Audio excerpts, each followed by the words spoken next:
Il-Prim Ministru Robert Abela qal li sal-lum tabib kellu għażla li quddiem mara li għamlet l-abort jista' jirrapporta jew le.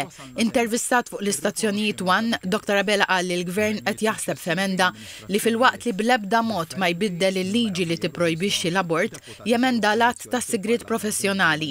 Spjega li dan se jsir biex bekk tabib ikun jista' jirrapporta lil din il-mara biss jekk qiegħed tieħu il-kunsens. Dr. Abela tkellem fid-dawl ta' dak li seħħ din il-ġimgħa fil-qorti fejn mara ngħatat sentenza sospiża ta' 22 xahar ħabs wara li kellha bżonn għajnuna medika biex ħadet pilloli biex ittemm tqala u t-tabib li ra għażel li jirrapporta lill-pulizija.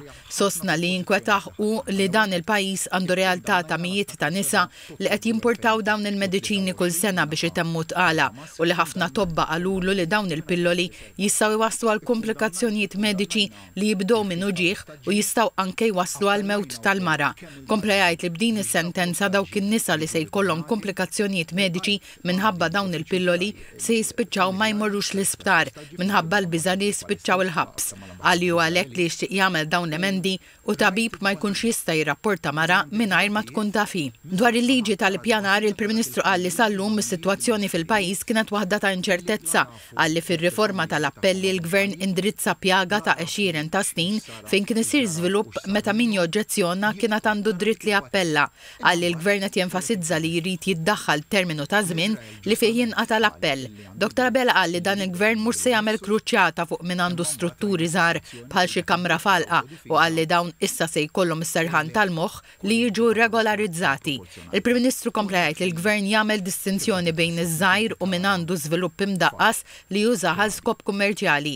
Qal li dwar il-liġi tal-ippjanar il-Gvern se jagħmel konsultazzjoni mal laqdiet mhux governattivi waqt li qal ukoll li se jwaqqaf grupp ta' ħidma b'numru ta' ministri u se jkun immexxi mill-kap tas-segretarjat tiegħu Mark Malija bilan li l-Gvern jara li l-konsultazzjoni ssir b'mod sħiħ.